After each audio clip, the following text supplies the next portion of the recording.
Hey, this is LexC. Book me for singing, songwriting, vocal production, engineering, and lessons through social media at LexCATL.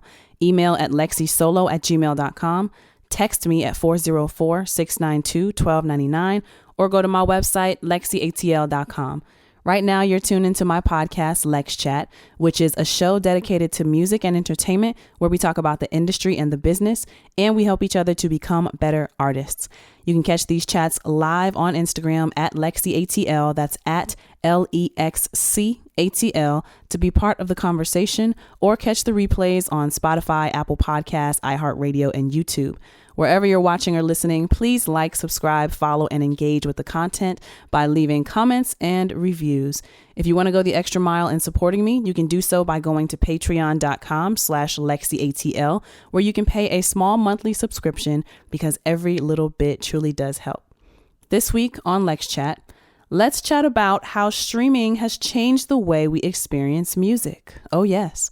This is something I've been thinking about for a very long time now, and it's especially been on the forefront of my mind since I made the decision to sell my album, Love Reset, in physical copies. For myself, I've been going through this thing where I don't feel as connected to music as I used to when I was younger, and I truly believe part of the reason for this is because of how differently music is distributed and consumed these days. So today I want to get into why that is, and why I believe streaming has changed the way we experience music. If this sounds like something you'd be interested in hearing more about, stay tuned. Riding down 285, you're speeding my way. Don't be too reckless, I hope you pay attention to the way you're swerving in and out your lane. Make sure you look into your left, look to your right, 'cause I can't imagine something happening before you make it into my bed. Need you all night. With me you feel alive. I hope you make it. Alrighty. That is my song, Make It Home, which is on the album Love Reset by yours truly and produced by Maurice Beats. I don't know what's going on with my mouth these days, but it's like I have random accents out of nowhere. I don't know why. But that song is called Make It Home, written, engineered, mixed, mastered by me, produced by Maurice Beats. And that is from the Love Reset album, which is available on all streaming platforms. But I would really love it if you buy the physical copy of the album to really experience how we used to experience music back when I was growing up. And you had that physical connection to the music because you could physically hold the music in your hands. It's not like, you know, what streaming is today, which y'all know what today's topic is about based on that intro that I gave y'all. But anyway, yeah, you can find that on all streaming platforms, or you could buy the physical album by going to my website, LexCATL.com. That's LEXCATL.com. I also want to let y'all know that the next virtual coffee date, I think I'm still going to keep it virtual. The next coffee date is going to be Sunday, February 4th at 12 p.m. on Instagram at LexCATL. Okay. A few updates from me. If you are watching today, then you can see that I kind of have a new little backdrop and I have a new angle for where I am or how I am recording my content. I'm really excited because I got a new chair, which I told y'all about last week, but I wasn't on camera last week, so y'all couldn't see anything. And a few days ago, I decided to make a collage on my wall. I bought this thing from Amazon. It's a music kit. Actually, it's right here. It's called Music Collage Kit, and this was about $20 on Amazon. I still have a few of the cover arts in here. They're just like my least favorite. Like I don't listen to these artists, so I didn't want them on my wall. They were the last ones, and they weren't needed to complete the design that I was doing. And they also comes with a bunch of like stickers. So I don't know what I'm going to do with the stickers yet, but I think it's really dope. So yeah. And I also have the vines, the fake vines going along my wall. Do those look like they're drooping? No, that's just how they are. Okay. But I have the fake vines in a perimeter around my wall. And the reason why I did this is because I wanted to make my recording space at home feel more like a studio space and not just a room that I threw my equipment into. So I'm very excited. Like I said, I didn't necessarily have the money for this chair. Like, this was not in the budget, but I went ahead and I threw it on my credit card anyway because I deserve it and I didn't make myself feel bad about it. And I still don't feel bad about it. I feel great about it, actually. And, it will be paid off, but I deserved it. I wanted it and I got it. The money is coming back to me in abundance. And the money will always be attracted to me. It will always return. So changing my mindset, practicing what I believe deep down inside, I deserve nice things. And so I don't feel like I should feel bad about getting nice things for myself. So that's that. I'm going to put y'all here. There we go. Instagram, y'all will be right there. So I hope y'all like the backdrop. I love it. You can see y'all on Instagram, Beyonce is up there, next to Adele. There's Drake, Kanye.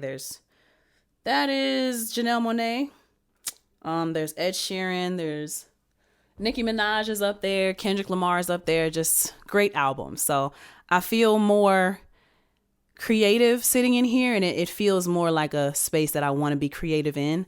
And I really I need to get this room together, I'm going to get a futon next to put it up against the window, and I'll probably move my desk back up against the wall so that this backdrop will always be behind me when I'm recording. But yeah, very proud of myself, very happy about that. And speaking of creativity, right, I want to tell y'all about Magic Mind, which I've been telling y'all about this product for the past few weeks. Magic Mind is these little potions.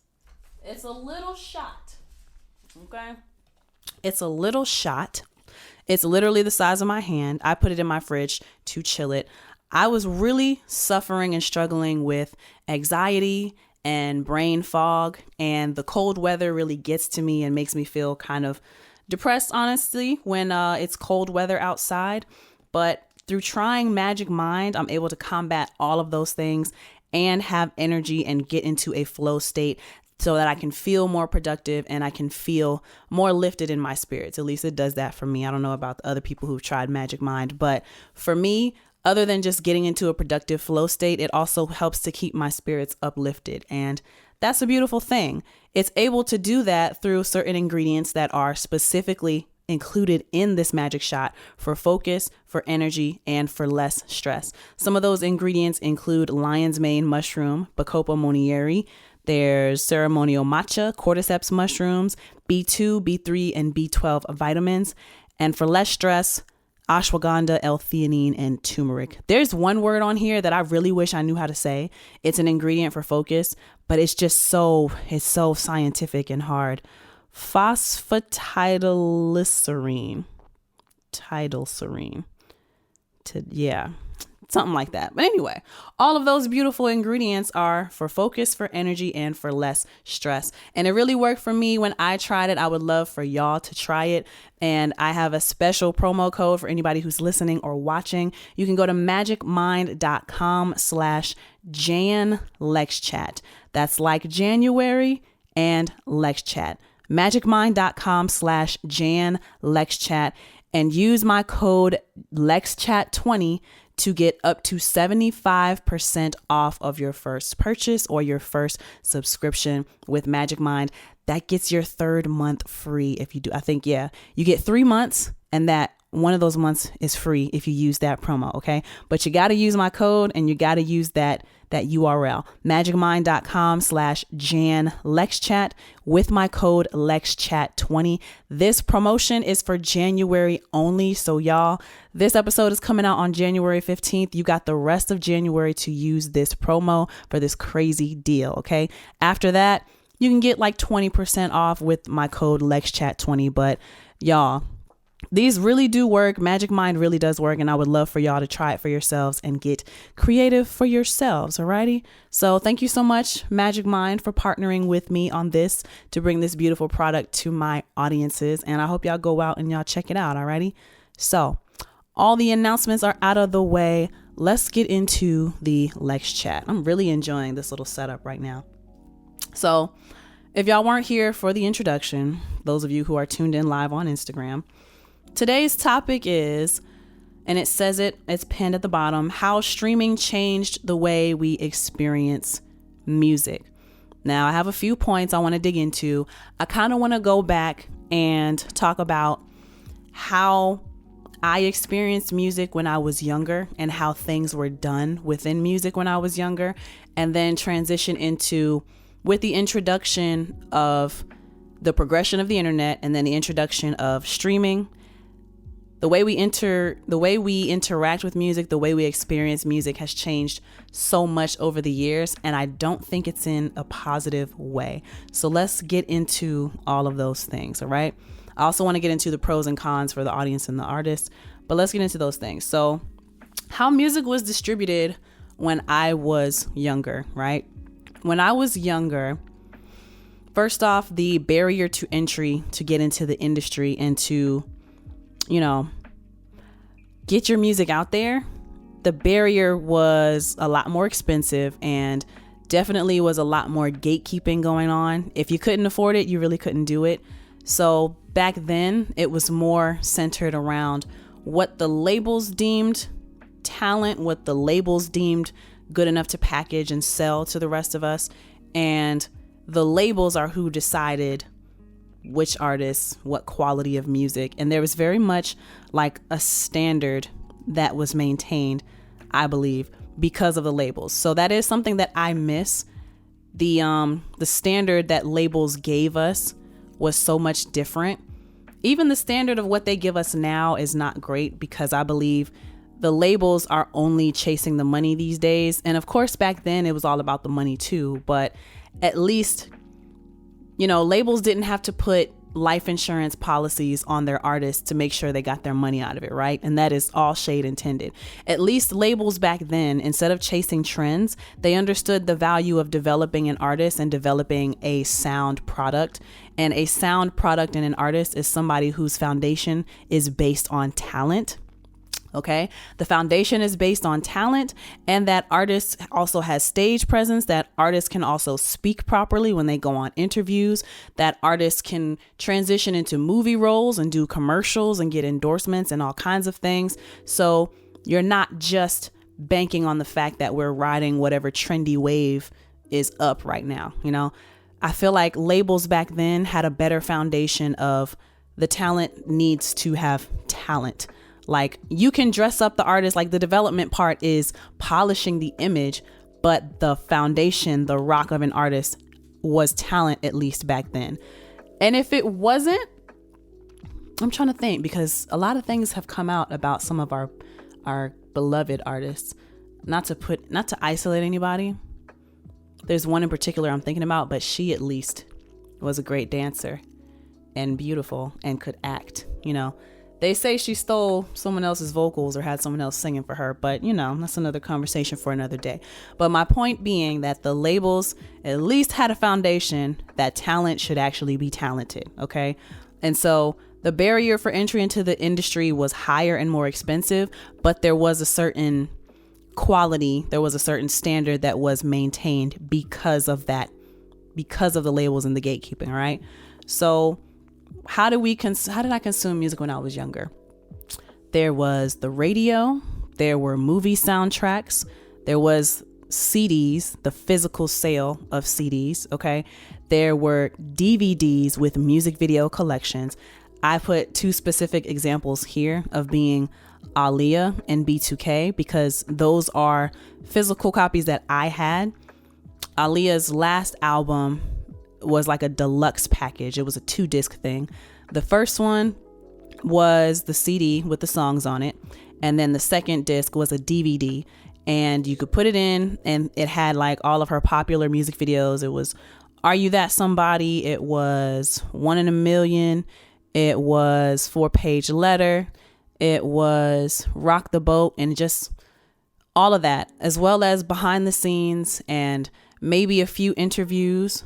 But that used to be a thing. B2K had a DVD where they did the same thing. It was a DVD though, like it didn't come, you had to buy it separate from the CD, but it was a DVD, and I had that from B2K. I want to say this was after You Got Served came out, right? And then even maybe a little later, I remember Sierra's Evolution album was like a deluxe thing as well, where one CD was the music and then another disc was the DVD, and that had like choreography, like tutorials on there. I need to look back into that because that would actually be fun. Maurice Beat says there was also BET Jams. Remember the EP came out first with the single and the instrumental. I don't remember that, but I will agree with you on the BET Jams. Like, yeah, we had music shows, 106 in Park, TRL. MTV used to show music videos all day long, and now it's all reality TV for some reason. Upcoming artists, another point that I put on here, and y'all please excuse my voice. I'm recovering from like a scratchy throat. I think I must have eaten too much sugar or something one day. And my throat has been a little scratchy, so if it goes in and out, I'm sorry. But there were music shows like 106 in Park and TRL. To piggyback off of music shows, right?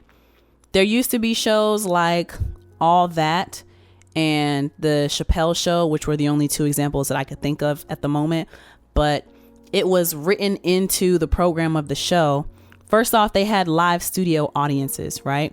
And it was written into the program of the show that at the end of the show, there was a live musical guest. So there were more options for that when I was growing up. That was late 90s, early 2000s. I know we have stuff today like maybe SNL or the late night show, but that's only a certain demographic of audience, right? For me, like this is another conversation for another day, right? But there's this whole issue these days where there's no transitional period from like kids to preteens to teens to adult music. There's like no market for young adults and teenagers and preteens right now.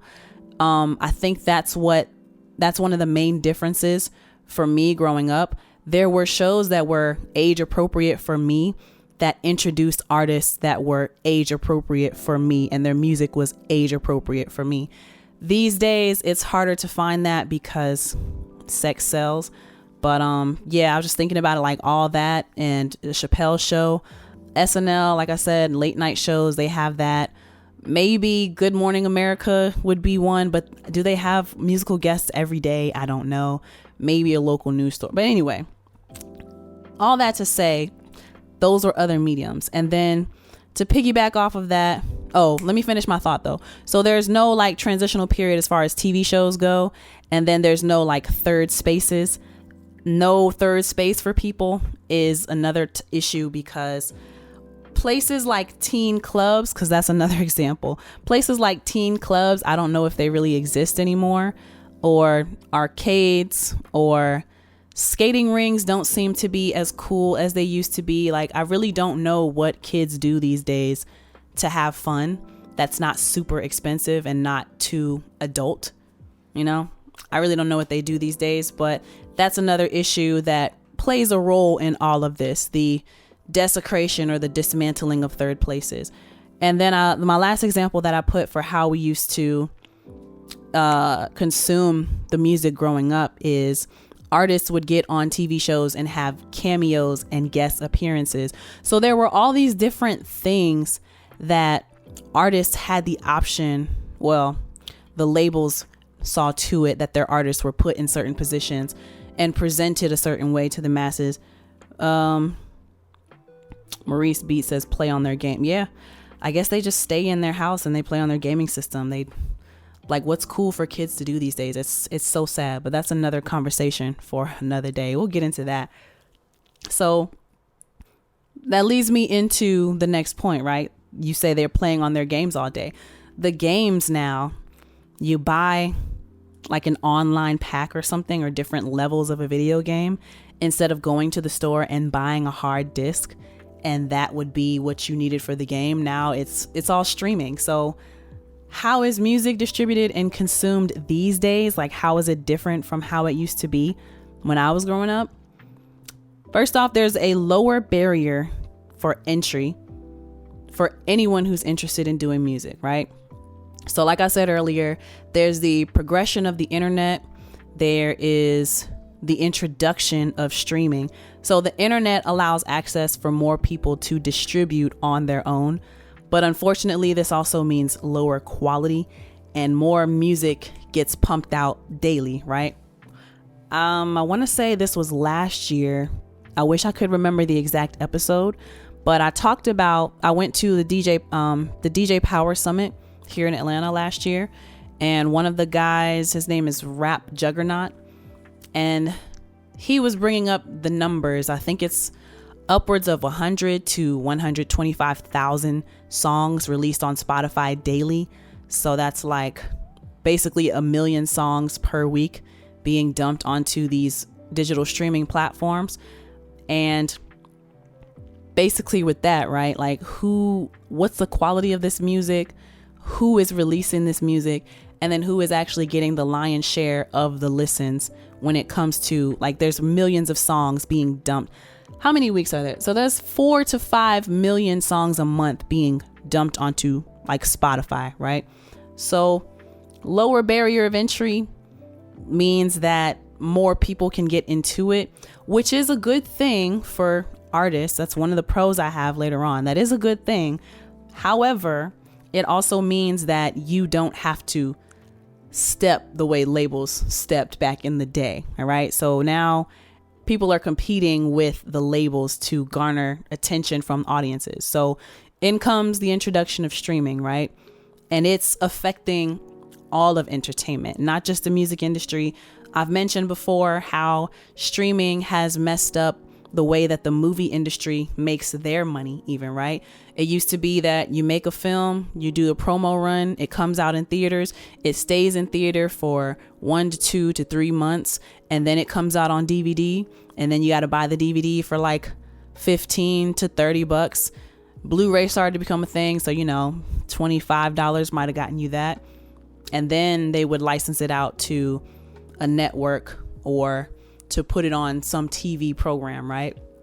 And then you would eat off the residuals. So you get the upfront money from the box office, you get the money from the sale of DVDs or VHSs, even if you want to go back that far. And then you get a cut of whatever the network is paying for that movie, for that production. That's desecrated in film. That's been dismantled. Now a movie barely sits in theaters for a week or two before it's thrown up on streaming platforms. And here's where I think, side note, here's where I think these streaming platforms and these companies, like these studios, are messing up. Something like Netflix, right? You have to base your production off of how many people is paying for your streaming, how much is that for you monthly, and then how much are you allocating to create your content, right? I think these studios like Disney, for example, I heard they've been losing money for a very long time. Disney, right, will fund the money. They will fund a project and then only have it in theaters for like 2 weeks before they throw it up on their streaming platform. But why would I pay, because movie tickets are more expensive now these days, why would I pay $10 to $20 per ticket to go to the movie theater when I can just wait a couple weeks or even a month? I'm patient. I pay $10 a month for your streaming program. I'm not going to go to the theater. Like, come on. And unlimited access. But anyway, so that's the problem with streaming, right? That's on the movie side. For the music side, like I said, it's affecting all parts of entertainment. But for the music side, it's this new culture of access at your fingertips and this new culture of binge watching, binge listening. There's an oversaturation of content because it's easier to put things up. And now we have services like CD Baby, like DistroKid, like TuneCore. What's another one? United Masters, that make it so someone like me, a regular degular, I'm a superstar. Y'all just don't all know about me yet. Some of y'all do, but not everybody yet. Tell a friend.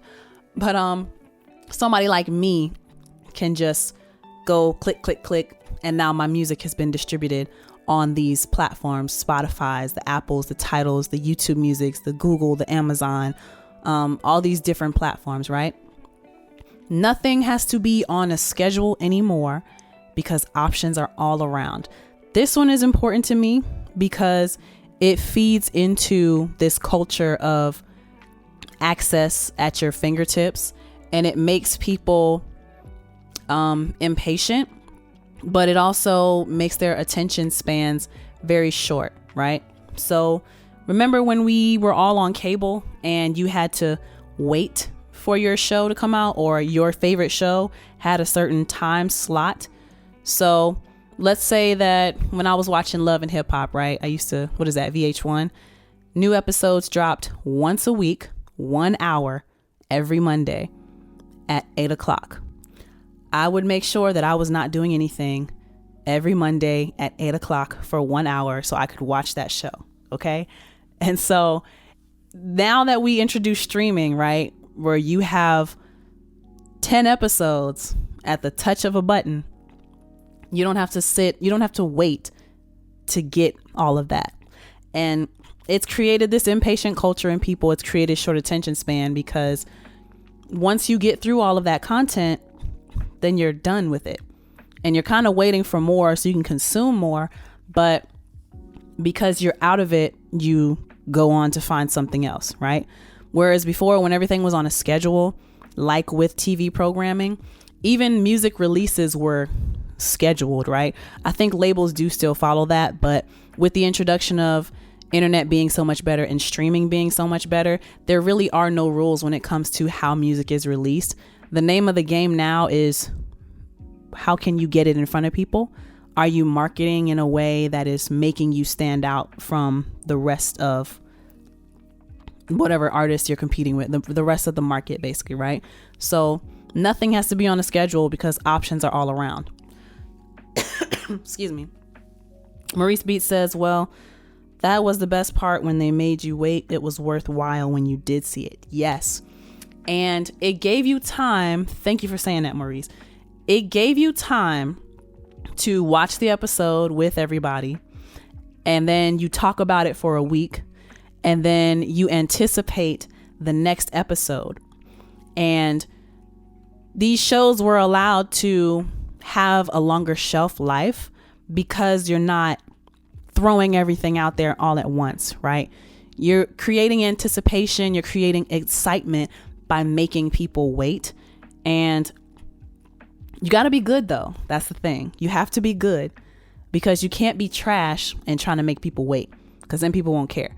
But like, there was just a better quality of show, and we didn't mind waiting because of the quality, right? So if you are a good artist, people don't mind waiting on you.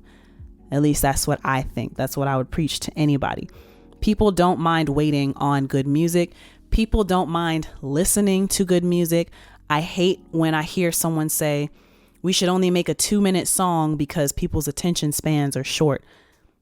The attention spans are not short. It's just the music you make is not, it doesn't have any replay value. It's not worth listening to over and over again. And the shorter the song, the quicker I'm over it, honestly.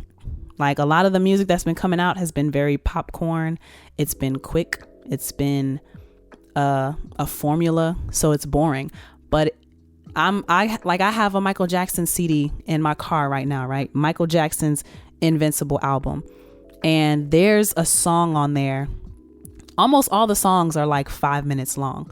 He's got stuff like, I think You Rock My World is like 7 minutes long, but he's got songs like You Rock My World, Heaven Can Wait, Whatever Happens, Privacy, Heart, Invincible. What's that one song? Like, the intro on his songs are like a minute long, so you can appreciate the instrumentation of the song, right? Dun dun dun dun dun dun dun dun dun dun dun dun dun dun dun dun dun dun dun dun. And then he just builds the listen to Michael Jackson's Invincible album, okay? The first song 1, it takes like a whole minute and a half for him to even start singing, but he's building up the beat and adding in all these interesting sounds like every 8 to 16 bars, and it just, okay, maybe every 4 to 8 bars, but he just continuously is adding sounds, and it brings you into this experience of the music, right? So I hate when people say that attention spans are short. Attention spans are not short, and we need to stop playing audiences as if they're dumb or as if they can't sit down and watch something. They can if it's good to them, if they are interested in it, if they like it. And they will sit down and watch and listen. They will wait for something that is good, you know? I just had a thought. I feel like artists could do what TV programs did back when cable was popular. Cable got too expensive. That was the problem. But artists could do weekly releases. If they told their audience, hey, y'all, every Monday at 8 o'clock, I'm releasing a song and we're going to sit down and we're going to talk about the song and the inspiration behind it. And I'm going to answer questions about the music. I think if the music is good enough, and I think as long as the artist keeps the discipline of staying on schedule, then I think that people would not mind it. So that would give the consistent releases. That would give a chance to get to know the artist. You know, that might be dope. Maybe I should do that for myself. I don't know. Hey, pretty. So pretty, but thank you. I actually did effort today. This is a wig. You can tell by the fact that I put this cap on. This is a wig though. Y'all want to, we ain't scared. This is a wig. And then this is what my hair really looks like. I'm gonna let y'all enjoy the illusion though. I just messed up the illusion for some of y'all. Anywho, Maurice B says, but the label would build buzz for the artist like radio interviews and do a couple features until the album came out. Yeah, the labels would do that.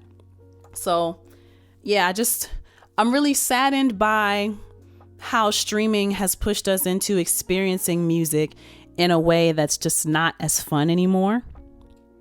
I gotta restart my camera.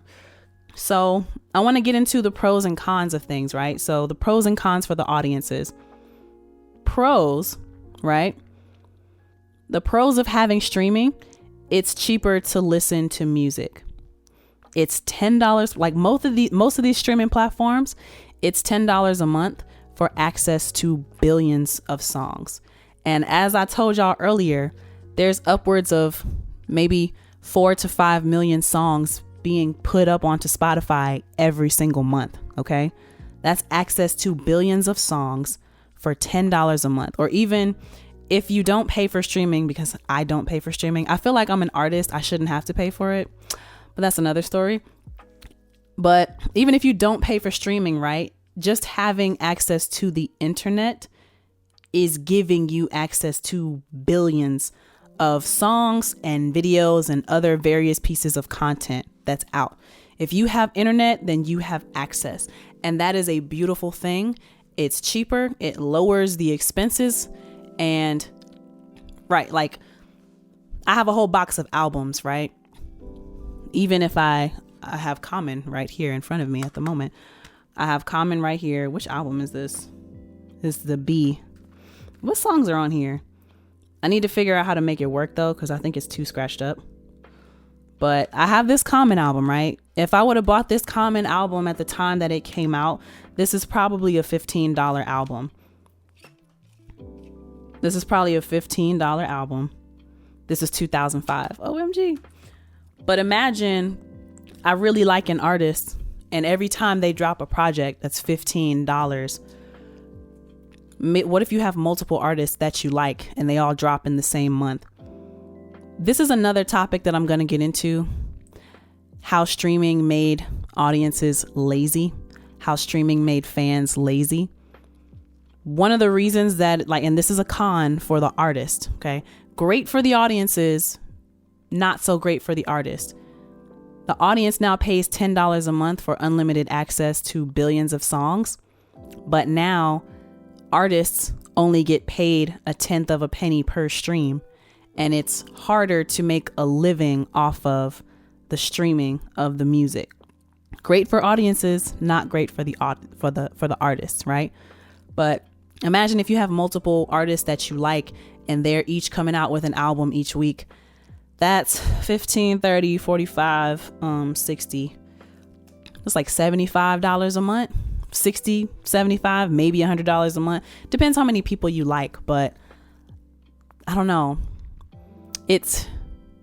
I'm going down memory lane a little bit and just enjoying how it was an experience to go to the store and see the CD on the shelf and see the packaging and see the artwork. Like, there's so many little things that go into making an album possible to release in stores. And it makes me really sad that people don't get to experience that as much, because the cheaper and easier and more accessible way to get music out now is digitally. So there's no physical connection between the music, and artists are barely going out to meet fans. You know, it's expensive to do so. But anyway, Maurice Beat says music is too consumed. It's not going by a quarter no more. Not sure what you mean by that. What distribution companies should do is put everything on. I don't think you finished your thought there, sir. But let's move into another pro for audiences, right? Instant access to a billion of options. That's what I just said. If y'all can think of any others, because I only put 2 pros here. I'm an artist, so it's kind of hard for me to do this part. But let's see. The cons for the audiences. There's listener fatigue from so many options. So usually listening fatigue is when, like myself, I'm an engineer. It's when I have been listening to music for like nonstop for like hours and hours at a time, to the point where my ears are tired. I'm physically getting tired. My eyes might get low. I might develop a headache. So that's technically what listening fatigue is. But the same could be said about audiences. They're so overstimulated by everything that's thrown at them. There's so many options for songs. There's so many options for streaming movies online. And it's an illusion though, really. This is another conversation. Nobody owns anything anymore. That's why I love CDs, because if something happens to the internet tomorrow, I still have a CD player. I still have in my car. I still got this music right here. I'm good. Y'all need to watch Leave the World Behind. Scary movie, very scary movie. But, you know, I'm really sad for people because they don't experience it the same way. So at least when things were on a schedule, right? You weren't overwhelmed with all of the options coming out from everywhere in all directions at the same time. So I really believe that the reason why people have such short attention spans is because we're just overwhelmed all the time and inundated with content all the time. I haven't even talked about how social media plays a role in all of this as well, to where we're constantly scrolling and we just have too much access. That's really the problem. Too much access, in my opinion, is actually a bad thing. Another con for audiences, like I said, oversaturation, right? But not just the overstimulation, but having all of these options, it makes the releases feel less special. And because we have so many people grabbing for our attention and saying, hey, look at me, look at me, look at me, you have to really like an artist to pay attention to what they're doing. And you have to really like an artist to be an active fan of someone. Like, it's harder to be an active fan. I don't know if I said this in that episode, active versus passive fans and supporters, but it's a lot harder to be an active fan these days because so many options are thrown at us all the time. My little wig looks a little weird on camera. It looks great on Instagram, but on my camera, not so much. So it makes the releases feel less special because everything is coming out all at once. It's harder. It's just too much to keep up with. And then with the introduction of social media, everybody can build their own following now. So there's another aspect asking you to give your attention to this portion of something, right?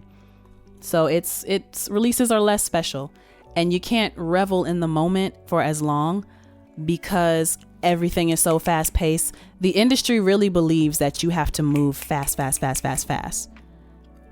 Beyonce just proved to y'all, she took 4 years to plan the Renaissance tour. Beyonce grew up in that old school. I don't even like calling it old school. It's really the standard. Beyonce grew up in the standard of what artist development and what an artist should do, and just like the milestones that an artist has to hit, and the touring, and just she checks all the boxes. But she continues to prove it's not about throwing things out. It's not about throwing out the art, because it's no longer an art at that point. It becomes a sport. Who can release the most? Who can release the fastest? And you might be able to do that, but the quality of the music sucks because of that these days. Beyonce, y'all go back and look at my film review of Renaissance, a film by Beyonce. The music comes out, right? It's streaming. I believe she also offered vinyl though, and physical copies. And then there's no visuals yet though, right? She holds out on giving the visuals despite everybody complaining. Then we get the tour announcement. Tour is expensive, right? My nosebleed seats were $300 at Mercedes-Benz Stadium. But the concert was amazing. And I'm an active / passive listener, supporter of Beyonce. I haven't bought an album since the Beyonce album. Like, I didn't buy Lemonade. I bought Beyonce was the last one I bought from her. And that was like 10 years ago. But she's coming on tour. I know she doesn't tour often, and I know that she puts on amazing shows. I'm going to that show. So she releases the music. She comes out with the tour, holds out on the visuals. The tour is done. She announces a movie. Those are the visuals. Y'all are the visuals. Remember she told us that? The movie comes out, and it's the concert all over again, but this time in a movie theater. And in the movie theater, it's a whole new experience of the music, because I heard it live, but now I'm hearing the live mix of the music. I heard it on streaming, or I heard it on CD, but now I'm hearing it live at the Renaissance tour, right? So there's so many layers of an experience that she created. And then with the film itself, she inserted pieces of social media clips that people took of her at the concert and put it into y'all, Beyonce is amazing. Y'all go back and y'all watch that, okay? But anyway, the last con that I have for audiences, no ability to connect on a deeper level because their attention spans are shot, because everyone is overly stimulated. And that's my point with Beyonce. She has created, each time I've experienced the Renaissance album, I grow a deeper appreciation for it because of how she spaced it out. And because of the experience she created around it, the release of the music, the fashion that she created around it, Club Renaissance became a thing. The clothes that we wore became a thing. Okay. The album was different from the concert experience. The concert experience was different from the movie theater experience. And I just love Beyonce. She's just amazing. Let me read. What did you say up here? Maurice Beat says what streaming companies should do is schedule everyone's releases, and if your music don't meet that schedule, you'll have to wait until next year. I would have to think more on that. I wouldn't say wait till next year, but at least a quarterly thing of what to expect from certain artists. And so I do believe that it is the artist's responsibility to have a sensible release schedule for their audience to keep up with, because an artist could disappear for a little while and then a random single will pop up on the radio and we're excited about, oh my goodness, so-and-so has a new single. That must mean that an album is around the corner. That must mean that a tour is around the corner. That must mean radio interviews and meet and greets are around the corner, right? And then there was like a timeline that the labels used to follow. You do the single, you throw it out to see how people feel about it. And then you do the music video for the single. And then the album's already done though. The masses don't know this, but the album's already done when the single has been put out. And then the album drops maybe 2-3 months after that single drops. And after that first music video drops, the album drops. You wait for the sales. And then you do radio interviews. You do a radio tour. You might do a performance here and there, 1 or 2 songs on TV shows, late night shows, Good Morning America, whatever. And then an album announcement. While you're doing these radio tours and while you're doing these little shows here and there, that's the warm up for the announcement of the tour. And then you would tour for a year and a half. So there was very much an order that used to be standard that is no longer standard anymore. So let me get into my last thing, the pros and cons for the artists. So the pros for the artists, it is easier access to potentially billions of listeners by way of the internet. So the internet makes it easier for people to consume music. It also makes it easier to distribute music because there are billions of people who have access to the internet. Okay. Another pro, it's cheaper to make and distribute music with little effort. I won't say it's cheaper to make music unless you got to spend money to do good. You know, I won't say it's cheaper. It's cheaper to make music too, actually. Yeah, with the progression of technology, it is easier to make music and cheaper to make music. The barrier, that cost barrier is lower these days. So I'll say that, all right? But it's cheaper to make and distribute music with little to no effort. So that is the pro for artists, right? But the cons of this streaming era that we're in, like I said earlier, it's harder to engage a fan base because artists have to stand out from all the other options out there. So there are no rules for release anymore. But you have to make sure that you put aside a budget to stand out from the rest of what's out there. And there's a lot out there to sift through. Maybe if there wasn't so much to sift through, we wouldn't have to spend so much money on marketing, but you literally have to put thousands upon thousands of dollars to get your face and your sound in front of people consistently until they start to recognize you and look for you on their own. So that is the hard part. Because it's so saturated, overly saturated with music, there's way more to sift through. And it's harder to find your fan base because they're also tapped out and there's too much going on and there's too many options out there for them to listen to. And then the last con that I have, fans are less likely to support upcoming artists because streaming has made the cost of access and consumption so cheap.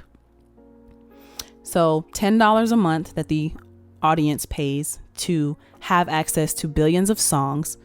But like I mentioned earlier, we only get paid 1/10 of a penny per stream as artists. And, you know, people like Spotify don't even want to pay out until you get 1,000 streams. Me personally, I would rather push 1,000 CDs versus 1,000 streams. I've made more money with 20 sales of my physical album versus trying to put dollars towards an ad campaign that's going to get me millions of streams, but I'm only going to see a few dollars from that, you know? So, and the fans are less likely to support upcoming artists because who are you? I was willing to spend bank to see Beyonce. Okay. I didn't buy the album, but I paid for the ticket for the tour, which was $300. And then I went and I saw the movie, which was $30. I would have bought merch, but that merch was crazy. T-shirts were like $60 and I didn't have it in me. Nope. I love you, Beyonce, but my budget needs to remain intact. Yes, it does. I love you though. Call me, girl. Reach out. Let's work. Let me be your protege. I know Blue is getting older, but please, there's LexC. So yeah, like, why should someone want to come to your show that's $20 locally and just to see you walk around on stage and not have dancers and production and choreography the way that these bigger artists do? The bigger artists, the ones who are signed, who have the machine and the machine budget behind them. So it's harder for people to want to support upcoming artists because there's already bigger artists with bigger budgets who can give more at the time because they have that access to the funds to do that. So, you know, this has been the pros and cons of streaming. And this has been how streaming changed the way we experience music. What do y'all think about this topic? Do y'all agree with the things that I've been saying today? Excuse me. I'm so sorry. Do y'all agree with the things that I've been saying today? Do you disagree? Have you even thought about how streaming has affected you as a consumer? Have you thought about how streaming has affected you as an artist? This is something I think about all the time, and it honestly makes me question how I want to go about being an artist in the future, because I see the inefficiency of where the industry has gone by choosing to go the streaming route. It's messed up livelihoods for people to where now, as a artist, you can't survive off of just the sales of albums anymore. Like, a lot of people do crazy things to get popularity, and the popularity is what's bringing in the money, not the music anymore. You know what I'm saying? But that's a whole nother conversation for another day. I just want y'all to let me know, what did you think about this conversation? How streaming has changed the way we experience music. If you are listening, then please review on whatever podcasting platform you're listening on. Review this episode. Let me know what you think. Give me your thoughts. If you're watching on YouTube, comment down below and let me know your thoughts on this whole conversation. And make sure that y'all like, share, subscribe, become a Patreon if you want to go that extra mile in supporting me. Patreon.com/LexCATL. Shout out to my current patrons, Mr. Flat Shoals and Eldon Cleary. Thank you guys so much for supporting me. And lastly, another shout out to Magic Mind. You can get up to 75% off by going to magicmind.com/JanLexChat. That's like January LexChat. magicmind.com/JanLexChat. And use my code LexChat20 for up to 75% off of your order for the month of January only. Okay, so y'all hurry up. We got 16 more days. Okay, this drops on the 15th. You got 16 more days to go get your Magic Mind shots for more focus, more energy, less stress. Yeah, thank y'all so much for joining me today. Oh, coffee date. The next one is going to be Sunday, February 4th at 12 o'clock on Instagram. That's at LexCATL. Okay. And make sure you go get my music, the physical copy of Love Reset by LexC, produced by Maurice Beats. You can find that on my website, LexCATL.com. Alrighty. But thank y'all so much for joining me today for LexChat. My name is LexC. Until next time, peace. I hope you make it.